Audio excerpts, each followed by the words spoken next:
Are y'all ready? Go ahead and get this started, man. Hey, what's up, y'all? Welcome back to this Earle and Rich Show, Week 3 predictions, Week 3 outlook. And we're gonna get things started real quick. Before we get started, I want to let y'all know we thank y'all for tuning in tonight. Please like, please subscribe. We don't get better unless y'all support us. So thank y'all so much for what y'all do for us. To get in tonight, I kind of just got one big question for y'all, man. We've got to see 2 full weeks of football with SEC. A little bit of SEC play, a little bit of non-SEC play so far. What do y'all think is the biggest surprise early on this season that y'all kind of want to see how it's going to shape out over the next couple of weeks and see what the rank is going to be? Biggest surprise right now, early on. Man, so for me, I'm gonna struggle with a surprise this early because we really haven't had a lot of action. Of course, Bama's lost to Florida State. That's a humongous surprise to me. I did not think that was going to happen last week. Um, you know, Clemson, I believe, Troy kind of Troy historically is always going to have a good little team. That's one of those teams where, like, if you're a big name school, you're like, I got to pick me somebody I got to pick me a small school to play. Right. Troy is not the one. You don't pick Troy. You just don't. You know what I'm saying? One thing that shocked me about this weekend's games, there was a couple teams that had blowouts that you would expect, but there were other teams like Georgia, where they played inferior opponents, and I don't know whether or not they were just kind of playing to the level of their competition, but the scoreboard didn't necessarily reflect what you thought it should have reflected by the end of that game. Not to say everybody got to win 73-0 or anything like that, but you would expect for Ohio State to beat Grambling 70-0. You would expect a normal Alabama squad to beat ULM 73 to nothing, but 28-6 Georgia over Austin Peay. Granted, I didn't watch that game, but I'm just looking at the scoreboard saying to myself, what happened? You know what I'm saying? What happened? Oregon did their job 69-3 against what was supposed to be a decent Big 12 Oklahoma State. That's really impressive. Not surprising, but I'm gonna say it's really impressive. Carolina against South Carolina State. Why? You know what I'm saying? What's going on? You know what I'm saying? Why are we not blowing them out and still getting backups in and doing everything you're supposed to do this early in the season? So, I would say I don't necessarily have a surprise, but there's definitely some reason for pause because you had teams that played really well last week. Those same teams against inferior opponents didn't play as well this week. Yeah. Wow. And I kind of got that same type of feel. I do kind of got a team that's kind of something that's been making me kind of squint my eyes at them a little bit. That's kind of shocking me right now, and that's Oklahoma. I kind of want to think about what big win against Michigan. However you want to think about what Michigan is, whether they're young, whether they're not talented enough, whatever you want to say about Michigan as a team overall. That was a big time game, and Oklahoma to me looked like handedly for the first 2 weeks they are just better than their opponent, and their offense style, it's going to take a big type of team, like a Georgia type of team, to really slow that offensive style down. So I think for a lot of teams, they're going to score points. But to me, that's type of vibe that I was looking. And then also Florida losing. Yeah. You also got Bama losing first week of the season. Like, to me, those are the top three. Like, we got to lock in on these. Situations. and I don't necessarily know if I can call the Florida loss a surprise. But I feel you on that. I don't think it was a surprise, but I think it was kind of like it was a shocker. It was shocking because it shouldn't have happened. It really should not have happened. Yeah. There was a lot of buzz around Florida going into this season, and I believe what Billy Napier has done by losing this game is he took himself and put himself back into the same seat he was in before week 1 last year. Yep. When everyone said, I don't think he's going to win nothing but 2 games. He had a great season, but then you do this, and now you're back. So I don't know. And you look at their upcoming schedule, and they're playing out of their next 5, 4 of them are in the top 15.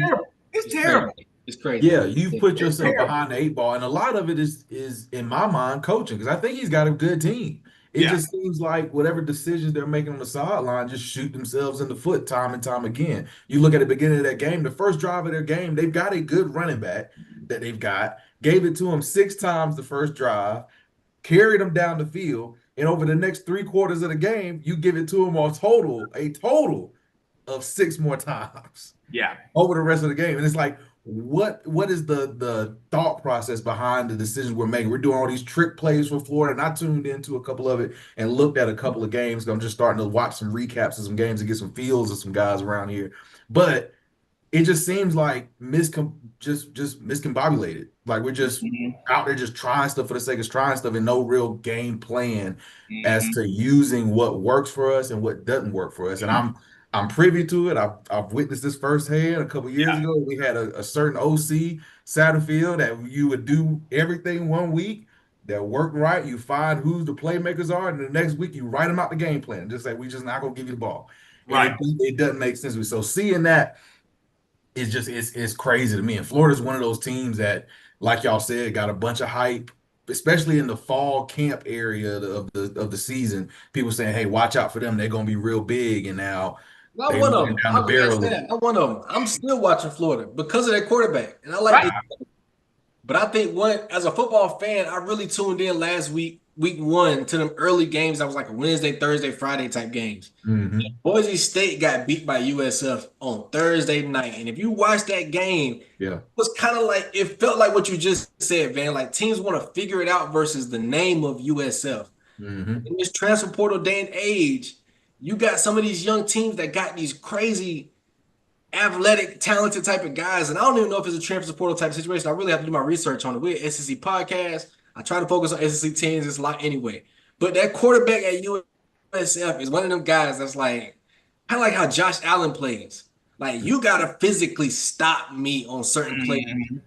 Right. Otherwise, this ain't going to be easy for you. And I felt like Florida got in a situation where it was like, all right, we had that good first drive. Cool. We're going to put some points on the board. And then USF started taking that ball a little bit. They started running that clock a little bit. Next thing you know, the first half is coming into quicker than what you think it is. Next thing you know, it's middle of the third quarter, and we ain't up like we used to be. And it's almost like how Bama played against them last year. It's like this game is not going how we wanted to go, and almost how it was against them last year. A couple big plays happened, and this year they just came on a good end of it to where they got that game-winning drive, a big play down the sideline, a couple missed tackles, and early in the season, I think teams are susceptible to having weird games like this. But I'll still say it. Like I said that night when it happened, teams are not going to want to play USF this year. I think now they're currently, I don't know if they're ranked or not yet. They're ranked. Outside. Yeah, but right. Shoot. Yeah. And look, and it is transfer portal. It's transfer portal and location for them. You know what I'm saying? Like, you think about, like, what's the team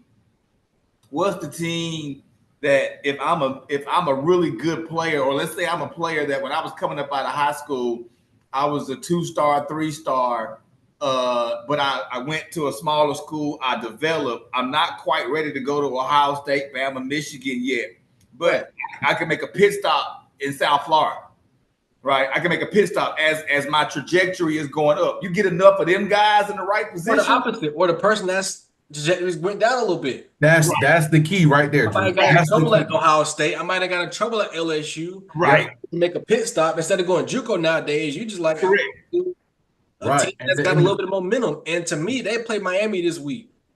Right. I don't know if they're going to beat Miami, but how they play in Miami, their schedule after that is they should be the best team versus everybody on their schedule. And privy to that transfer portal conversation, that's the same way that down here at Carolina, Shane Beamer has built these teams. That team last year, off of that defense they loaded up on, was a bunch of guys that they found that were either coming from a school that just, hey, they couldn't crack the lineup.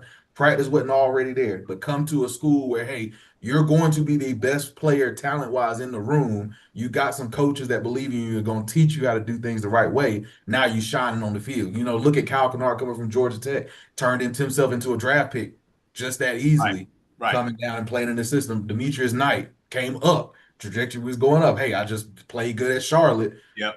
Now y'all came to South Carolina. Boom, I'm a draft pick. I'm playing in the NFL right now. So Yep. it's just those type of situations where a lot of these teams are going to benefit, especially if you already got the right coaching staff in the building. If you've already got the right coaching staff and you're just looking for the right pieces to put it together, this is what the transfer portal is doing nowadays. And you pick you put your schedule together, and you end up with one of them teams that you thought, all right, hey, this is going to be a team that, hey, we can work on the run game this week. Oh, we can work on pass blocking. Oh, we can work on rushing the passer. Those ain't those kind of games no more. They'll shoot. They got their stuff together and they're coming after you. Teams that got the type of overall makeup. You got a star player like a Lenore Sellers that can push over the top big games. I mean, you got a shot at a national championship nowadays. Yeah. Not like you got to be the overall best team all season long to win the national championship and got to be the number one favorite. Yeah. You got to just get in the teams. Like, you got to get in and get hot. Right. Yeah. Get in and get hot at the right time. And I think that's what Ohio State had benefited from was having that ego trip right at the end of the season where it's like, all right, we got to get ourselves together. Yeah. Out of Michigan going into this. And I think that was one of the things that let them get hot at the right time. But when you think about what the SEC has right now, I think Florida, man, they got a make or break week right here. Because I think if they start losing, to me, I thought they were going this game undefeated. And this was going to be one of my first games. I was going to be like, all right, we might have an upset alert type of game. Now I'm kind of like, all right, LSU, y'all just got to handle business. It's going to be crazy. I'm back on the bandwagon of I don't think he makes it out of the season as the head coach down there. I mean, because unless they get incredibly hot like they did last year, you just see so much positivity coming out of that program where you like, all right, yeah, we'll stick with them. So right back in the middle of the hot seat. Season lookout real quick. Next couple weeks, you got LSU this week. We giving them an L or a dub? They losing. They losing that game. All right, that's an L. So now we 1-2. Go to Miami after that. I think it's an L. At Miami? At Miami. I think it's an L.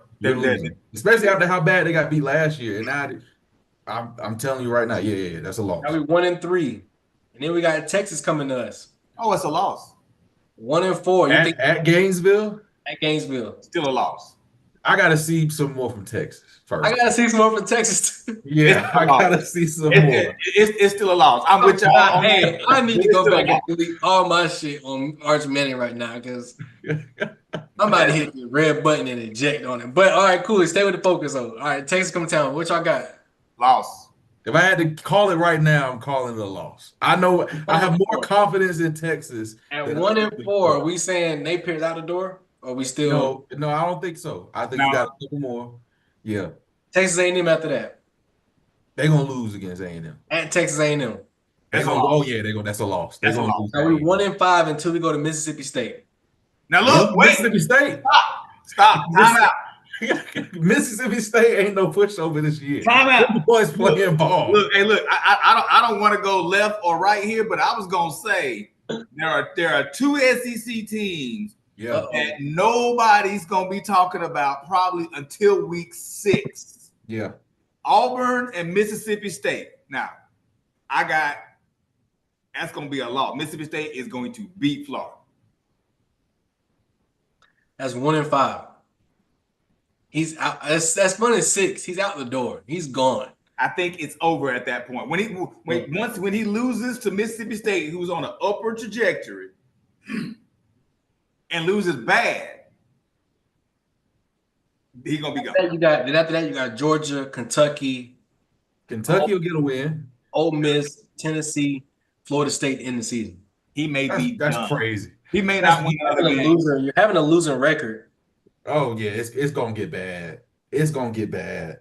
And the worst part about it is the mental part. You know what I'm saying? Like, you know what I'm saying? Like, the team is just tanking at this point, and you can't really get anything going. The mental part to me, you got to win versus LSU or Miami. You can't lose both of those games. No. Now you lost 2 out of conference games, and you lost your conference game. So you're definitely your season. You're done. Any type of surprise playoff look. You're maybe trying to get a bowl game at that point, and if you don't get a bowl game, kids nowadays with the transfer portal aren't gonna play because they're not. I think by that Georgia game, that might be it. Right, but kids are not gonna play. Though that's my thing. You got kids that's going. DJ Lagway's going. I don't know. I don't Shut know it if down. people have this, but I would be Shut it like, I got down. a back injury. I'm shutting it down because I'm getting in the portal, and I I would be surprised if it goes in the portal this year, but I would put him top 2 quarterback in the portal. Yeah. Yeah. Yeah. Hey, man. But like I said, it's going to be rough, unfortunately. But I think this year may be the year that I thought he was going to have last year. Yeah. You know, Being forced to make that QB change last year is what saved him. But indeed. but I don't know. I don't know what you turn to looking at how they've played so far. You got to see some turnaround, and you don't have no time to practice nothing. You don't have time to work on anything. No. Dog at the dog at the dog. Yeah. Your first break is in between Miami and Texas, I think. If I'm looking at this correct. Yeah, that's crazy. Yeah. That's already 2 more L's. That's you going into that one. Yeah. So as far as looking at future games, if we're going to pivot because we're not going to make this live a super long one. Looking at some matchups this weekend, which games are standing out to y'all? I mean, it's a slate. We got a slate of games to watch this weekend. But I'm gonna say Georgia, Tennessee only because the question marks. the question marks, right? I don't necessarily have. I think Georgia is in trouble at quarterback. I think Georgia's on upset alert. Yes, definitely. And I really don't know. I really don't know what Tennessee has, but the game is at home for Tennessee. Mm-hmm. That may be the thing, but I really think, honestly, this is crazy. I think I may have said this last year at one point, but the Kirby Smart won 2 national championships back to back at Georgia. After that, he really hasn't done much. You know what I'm saying? He really hadn't done much, and it's surprising to me. But I think that Kirby is dealing with the same thing Nick dealt with in regards to the frustrations in and around college football and the transfer portal.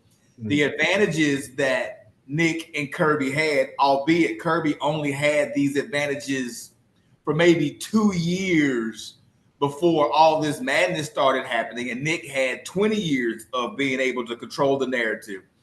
Kirby only had a couple years to where he could control things. We're going to find out how good of a coach Kirby Smart really is. I think the biggest question right now.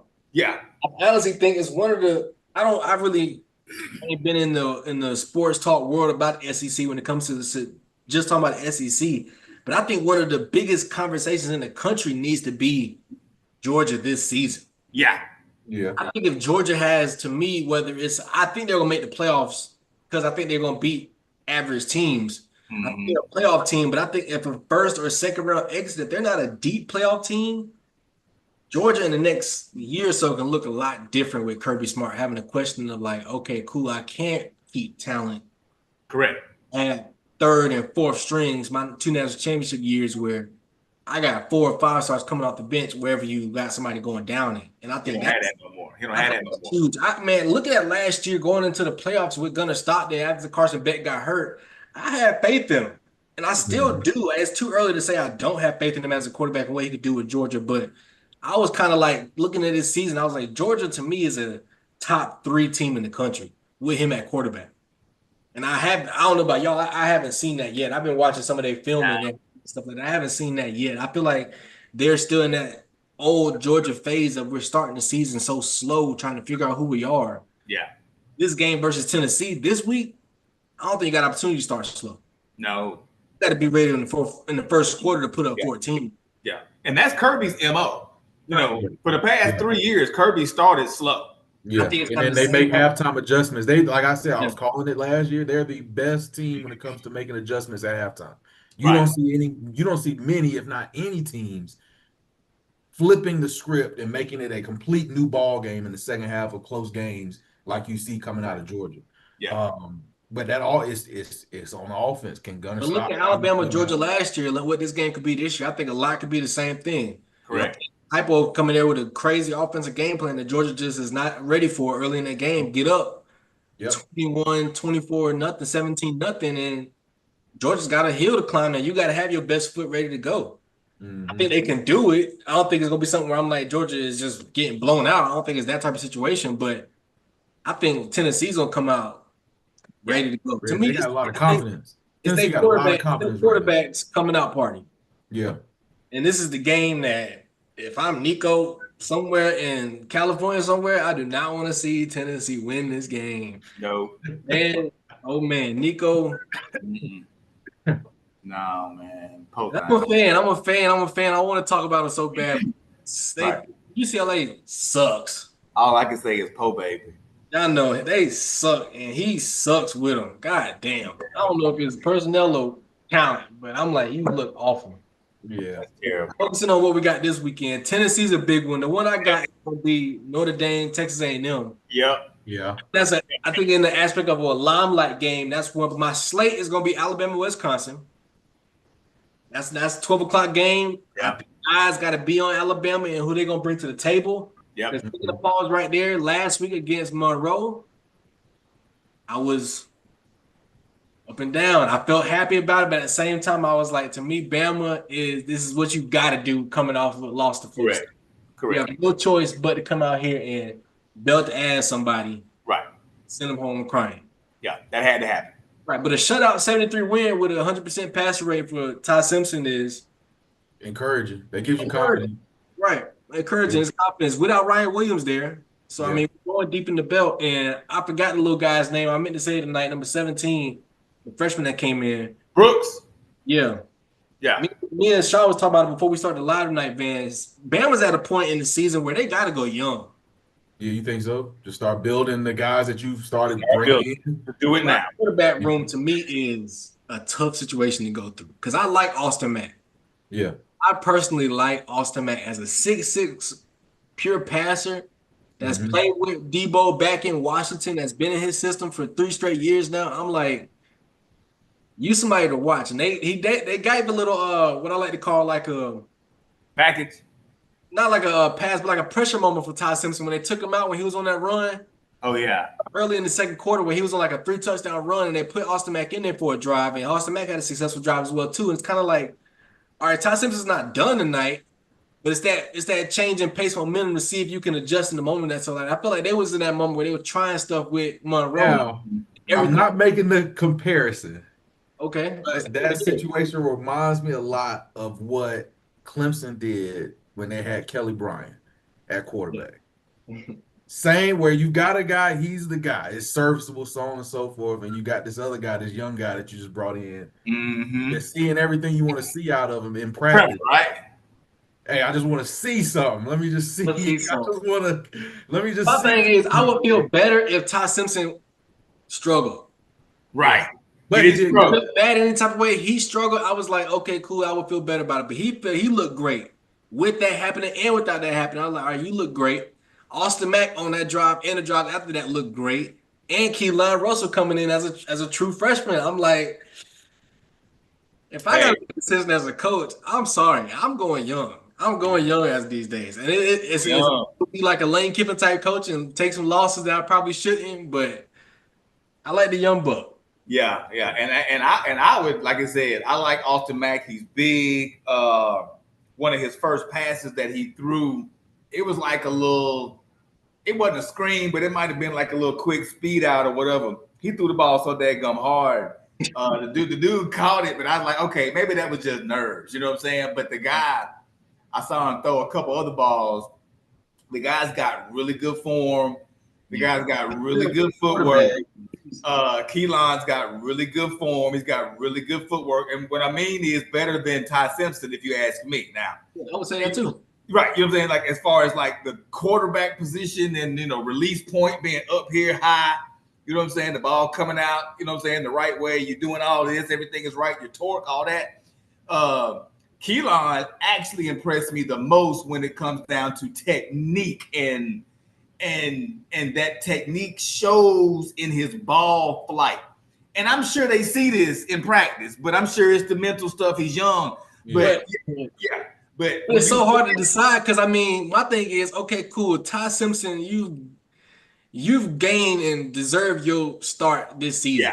Yeah. Okay, cool. If we're giving you the this is college football. We're preparing you for the NFL. You deserve to start all season long, whether you lose 4 games or not. Straight up. But next season, I don't see Keelan staying 2 more seasons to wait for his start. I don't see him being patient enough to wait. So to me, it's between Austin Mack as a second string and Keelan Russell as a second string outside of this season. But as a QB going into this week with Wisconsin, Ty Simpson, you ain't got no chance to struggle no more. He does not. No room for error. That trigger. I saw that when they put Austin Mack in for that type of drive, and I saw what it was later in the game. I was like, "Oh, this was a test." It was exactly what Van was saying. Let me see what number 10 doing over here in practice, because in practice he ain't making no real mistakes, and I don't know that to be a fact. I'm not tuned in to the insiders that knows what's going on in practice in Tuscaloosa, but looking at what happened in that game was definitely from a coaching standpoint of let's try a little something real quick. Yeah. Let's test Austin Mack. Let's test Ty Simpson in a quick change of pace atmosphere. Probably last second, hey, Austin Mack, you going in, Ty, you not type situation on the sideline. But Bama is a big one this year. And outside of that, we got the 3:30 game that we already talked about, and then the 7:30 game between Texas A&M and Notre Dame. I really want to see what Texas A&M is about. We're gonna find out. I really want to see what they're about, and I think they're a big question mark in the SEC right now on what they're going to be on opponent's schedule, because I don't have them as the big winner in a lot of their games this year. But this one might change my mind because it is at Notre Dame. Yeah. Mm-hmm. But it's early in the season where something happened. Well, the one thing you know that you're going to get from Notre Dame is physicality. Right. You know you're going to get that. You're going to get physicality. So to your point, we're going to find out how physical A&M is, because if they're going to try to make a run in the SEC, they're going to have to be more physical. And this is the perfect game to prove your physicality or your lack of physicality. You know what I'm saying? Right. We're going to see it. Now, I'm not completely sold on Marcus Freeman's entire team, but I am completely sold on his ability to motivate his team, get his team ready to play a football game mentally and physically. And that's what A&M is going to have to deal with, is a very well-prepared team, a very well-coached team, a very physical team. If A&M can handle Notre Dame, I'm not saying just win the game, because just beating Notre Dame is not going to be good enough for a deep SEC run. Right, yeah. They have to physically handle Notre Dame on the road for me next week to give them any type of concessions in regards to being the next coming of the next best thing coming into the SEC. Or if are you going to be hanging around 18 to 13 all year, or are you going to make the jump into the top 10?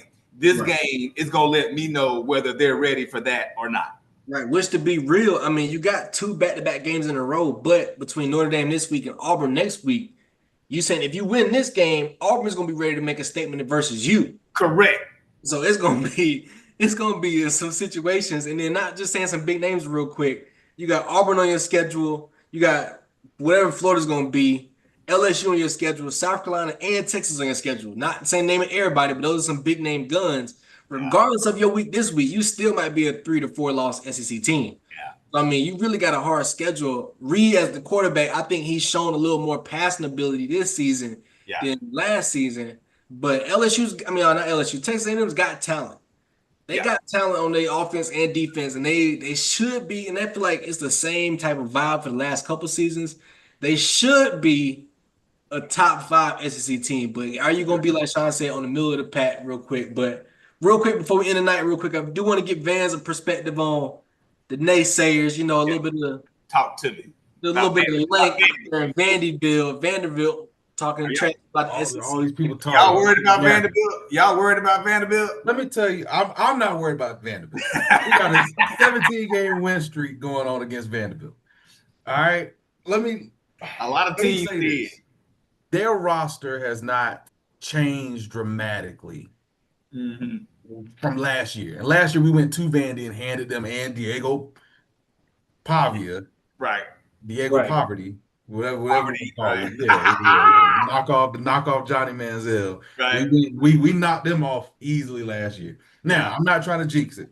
Nothing like that. We got to play a game. South Carolina's got some issues they got to deal with on the offensive side of the ball. One thing they can depend on right now is defense and special teams. Defense is playing as well as you could ask it. The only thing that they're giving up bad are these big time gains in the passing game. Virginia Tech, they let it happen several times throughout that game where you let the deep pass go. And deep passes, I mean, these are the chunk plays like 20 yards down the field. Mm-hmm. The problem the problem in a lot of the people have watched all the press conferences and everything this week is not the DBs getting beat. The DBs are right there with them. They just not knocking the ball down. The ball is just falling perfectly into the receiver's hands. Mm-hmm. That's I feel like it's correctable. The issue going on with South Carolina is 110%, and they about to piss me off, is the O-line. Right. We have gone through this issue with Shane and this doggone O-line coach for every season that Shane has been here. And you brought in a guy in Sean Elliott, who was here at South Carolina back in the day when Spurrier was here. He was the O-line coach and then became the head coach when Spurrier retired mid-year in that season. Motivated, he's a O-line specialist, and you got him on staff coaching tight ends. Mm. It drives me insane. And it's because of the same thing I've said about Shane the last couple of years. He is loyal to his people to a fault. He's gonna stick by his picks no matter what, no matter how bad it goes. And then when it gets good, he's able to say, hey, I told you so, so on and so forth. Now, I do think it's correct. I think you got some studs in the room. You've been recruiting your tail off. The guy that we've got now, he recruits the O-line spectacularly. It's just their issue, their statements this week were is communication. They say, hey, we're not on the same page right now. I can see that. And I completely agree because I've gone and looked at the film, and there's been some times where some plays are called and you just let a guy go free. And it blows my mind. It's like nobody touched him. What are we looking at? What are we You doing? see so much communication issues in college ball because even Right. they say Bama's gonna have a top 5 lineman of the offensive line in the country, and Yeah. I'm like, Talent guys. y'all look like in that first game, I'm like communication wise, y'all do like y'all trying to communicate too much to where y'all getting punched in y'all mouth to where Yep. it's something ain't working wise. But y'all do got Superman back there, as they You say. got Superman. And this brings me to my other point. I feel like in the offseason, there was a lot of talk about Lenore Sellers and he's a running back playing quarterback and how he can't pass. I think there's too much of an emphasis going on right now. Maybe it's in his mind, maybe it's in the OC to try to prove that he can pass the ball. Mm-hmm. And I think that can hurt you to a fault. I think at this point, with the O-line playing how they are, it's time to sit back and just say, hey, we're gonna let you just go play free. If your timer go off in your head to go. If somebody open, go ahead and hit them, get them in a rhythm. And I think that'll open up everything on the offense as a whole. Because people are so scared of him that everybody else gets open. And that's what kind of happened in that fourth quarter, which is the only quarter I've seen them dominate this year, was the fourth quarter against Virginia Tech, where you saw him with third and long, takes off running, shrugs off 2 defenders, goes get the first down, deep shot after that to go to Nick Harbor because everybody's so scared of him running now. Get those 2 things going. If you get if South Carolina gets the offense going, they're going to be good. They're going to be the team that everybody thinks a top 10 team. They're going to be good. Vandy, ain't nobody scared of Vandy. Vandy's doing all this talk. And it blew my mind. My jaw dropped yesterday when I saw it. I saw this best. The O-lineman, somebody said, oh, yeah, somebody asked them, hey, how are y'all? Are y'all planning anything special for Dylan Stewart? And he said, oh, yeah, they got number 6, and he's whatever. And I'm like, he's whatever. He's whatever. You talking about arguably the best DN in college football. If there's anybody I'm talking trash about on South Carolina's team, I'm not talking it about him. He's the one bugbear I'm not poking, is him. And Right. so the fact that they're trying to make this statement about, they about to come to Willie B and we gonna win this game, and it's too much talk to me. And that lets me know that you're too focused on the wrong things right now. And so for one, you come into Willie B. Not only you coming to Willie B, you coming to Willie B at a true night game, 7:45 kick. that's already been announced as a sold out environment. Ooh. Man, I don't know. there's a You might know it better. It's gonna be a blackout. I they've already It's never a chance a to do it post, this year. There's a couple of night games, but I think this one should a, be a po- blackout. a post went out this morning saying there will be no uniform announcement this Ooh. week Dang. due Wow. to due to And newly that's setting up developed info. they might not be a crowd and a team blackout type of whole thing, but Right, who's they but gonna I'm come out? saying They'll come that out. lets me know because Shane likes to dabble with new uniforms and throwbacks and stuff like that. Yeah. Due to newly informed information, now you saying, "Oh, we ain't gonna announce the uniform until a kick." That They means it's gonna got be something interesting. I don't think it's gonna be nothing regular. I think it's gonna be like an all garnet and black yeah, blackout type situation, Yeah. I would like to see if I was giving my prediction, give me the black jerseys, black pants, and then give me the classic game day white Carolina lid. That would be Chris, like they did against Missouri Mhm. last year. I I feel don't like like that. that. I don't like that. I You don't don't like like that one? that with a black because Colorado did that. I want to say last week they did all black with a white helmet. I was just kind Yeah. They did it versus Missouri for the night game last year. They also done the white lids, black jerseys, white pants against LSU last year. yeah. We already did blackout against Virginia Tech. I feel like blackout within 3 week span. I don't see that But I happening. got two questions for you based on hearing what you got to say about South Carolina. Okay, go ahead, go ahead. Do you feel like the South SEC State game was slow build up because of the weather? Yes, Or do you really think 100%. it's all Looking back at that game, you can see the body language of the team, even coming out of the locker room at the beginning of the game. You know, you usually see everybody built up. You've had to wait to play this game for 2 hours and 45 minutes. Now you got to go get ready to go play.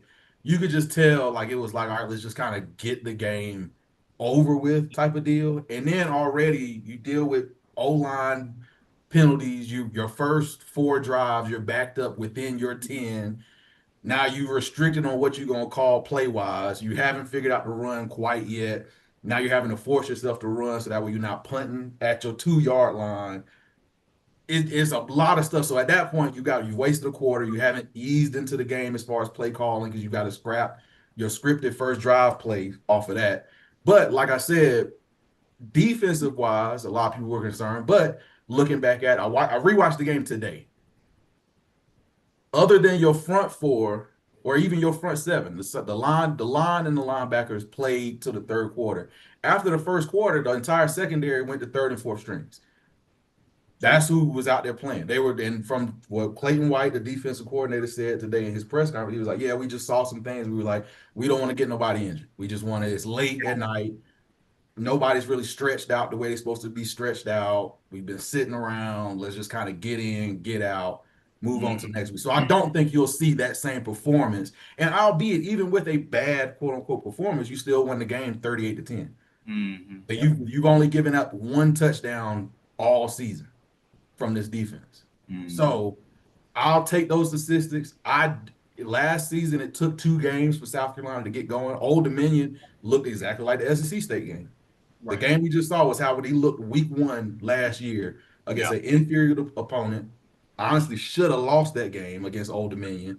Came back, looked okay against Kentucky, got some things working. And week 3, everything popped.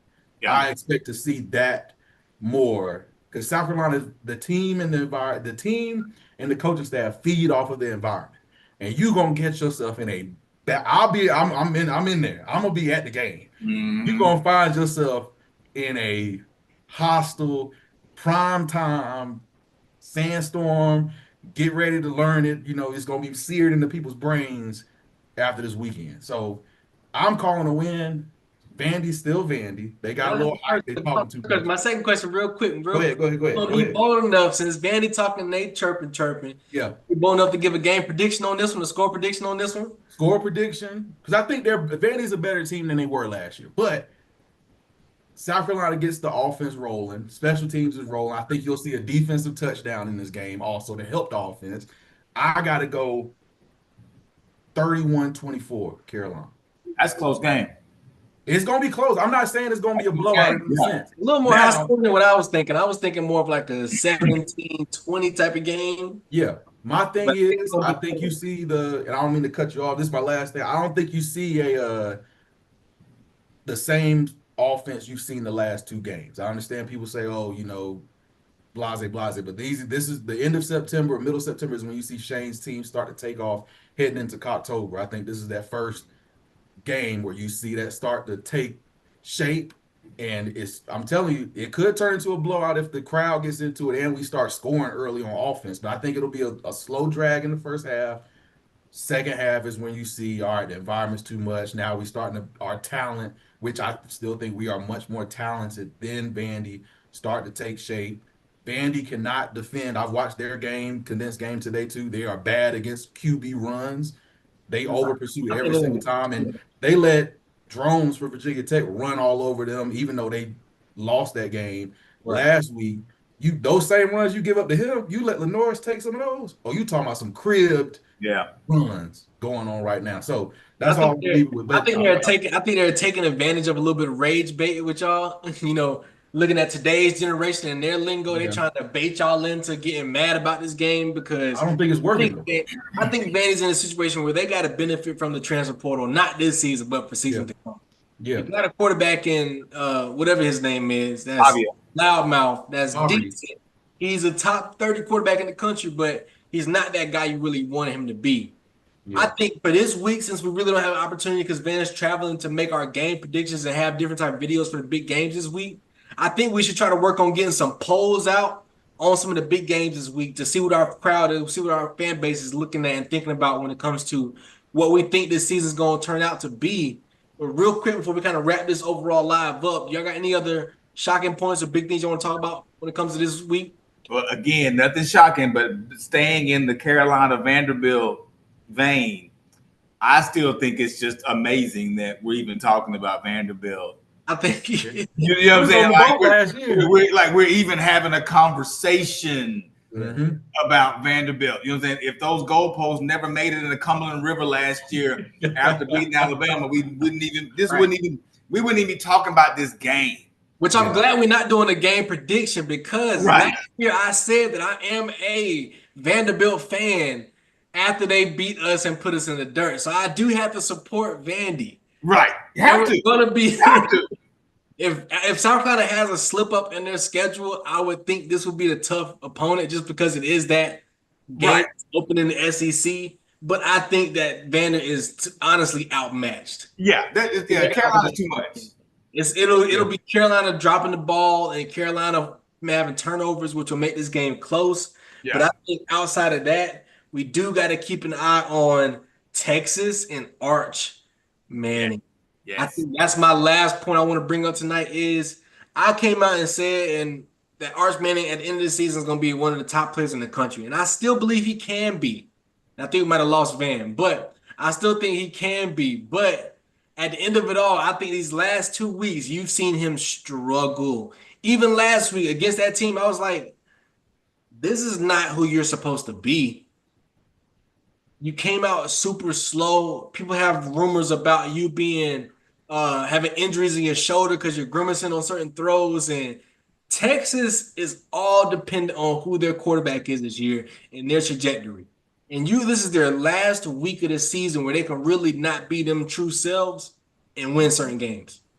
So my last point I want to watch out tonight is Arch Manning. You're about to put you and your head coach on the hot seat. You come out struggling again.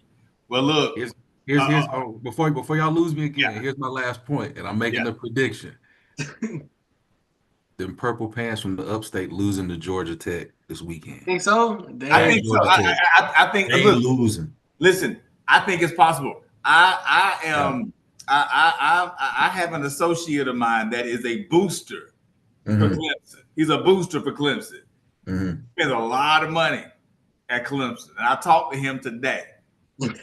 He is extremely worried about this game in Atlanta this weekend. Extremely worried.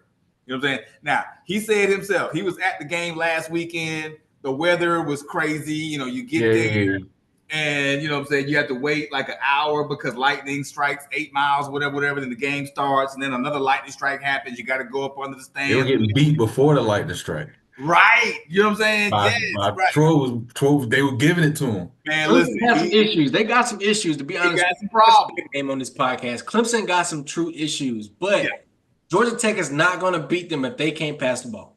Correct. Haynes King has a true, to me, all game long passing inability. Yeah. I don't think he's gonna be able to get it done in crunch time enough. I think it'll be close, but I think Clemson has enough on the offensive end to get that touchdown, to get that 10-point lead, to make it to where you're gonna be like, yeah, it is a little too much for Georgia Tech to overcome. But Clemson, you're not a part of this, what we was really talking about, but you Yeah, are yeah, yeah, yeah. I just had Something to to slide watch. that in. I had to big slide that in. question mark. I feel you on that. I do feel you on that because It's something to watch. It's something to watch. That will look like the dad that's so proud of his son. No matter what he do, you're just gonna talk good about him. Mm. And you like, maybe you're not as great as a son as we should think you are. You know, like maybe you're not the team that we want you to be, that you're going to take over the ACC, because I see maybe 2, 3 teams in the ACC that are going to contend for that title. Yeah. But we'll see. But like I said, we're not gonna get into it. We'll definitely see. And look, and real quick on Texas. Now we talk about Arch Manning or whatnot. I'm just gonna throw this little seed out here. There's a kid that from Alabama that is in the quarterback room. His name is KJ Lacey. He came from Saraland, Alabama. They won I think he's got 2 state championships in his 4 years in Alabama as a starting quarterback. The kid is electric. The kid can move. The kid's got a cannon for an arm. I have to think that at this particular point in time in the season right now, that Sark is saying to himself, should we look at KJ? Just all I'm saying is remember the name, KJ Lacey at Texas. He very well could end up being the starter before it's over. We talking about going young. Right? Talk about it.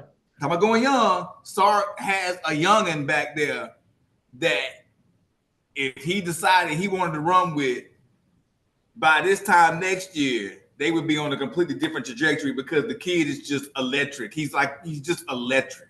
I'm not saying Arch is not electric, but we're seeing Arch now. And we're seeing Arch now. We're gonna leave it on that. Right, I'm seeing Arch now. Real question to both of y'all. It's a non-SEC question. Have y'all seen Utah play yet? No, I have not. I need y'all. I heard they good. I heard they good. Utah. I need y'all to watch some Utah. We're gonna put it on that pin right there. So if y'all out there watching this late in the live, man, take a look at what Utah is. They put not Dion, but they put UCLA on a skater early in the season with week 1, and they got a good win week 2. Their quarterback and their offensive scheme, Sean, you would like this. Their quarterback and offensive scheme are dynamic. Okay.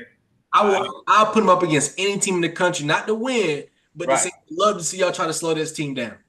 All right, well, they play at 7:00 on CBS Sports Network. We may have to catch them a little later in the year, another game, but I don't think we'll be able to watch this game. But I'm gonna take heed. I'm gonna watch Wyoming. I mean, I'm this sorry. This week may not be the week, but next week they play Texas A&M. Not next. That's gonna be it then. Utah A&M. I'm sorry. What's this weekend? No, it's next weekend. We're right. I'm confused on the day. Next weekend they play Texas A&M. Okay. That's the weekend that we might need to peek on a little bit on a live or something. But for anybody tuning in, take a quick peek about what Utah's about, man. I got them as a slight college football playoff contender. Right. It's Texas Tech at 11:00 next week. Yeah.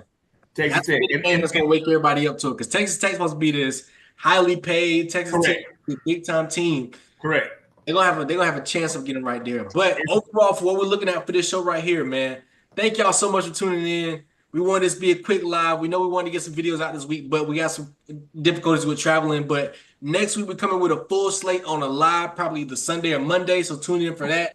Look out for some YouTube videos of what we have coming on tonight for you to tune into, and some also Instagram, Facebook, TikTok, YouTube videos, YouTube shorts about it. So please plug into all platforms, like and subscribe. We truly thank y'all for tuning in. And if y'all got anything to say, go ahead and tune it out. But outside of that, we good to go, man. Tune in this weekend for the games. Tune in Sunday for the live or Monday night for the live. We'll see y'all soon.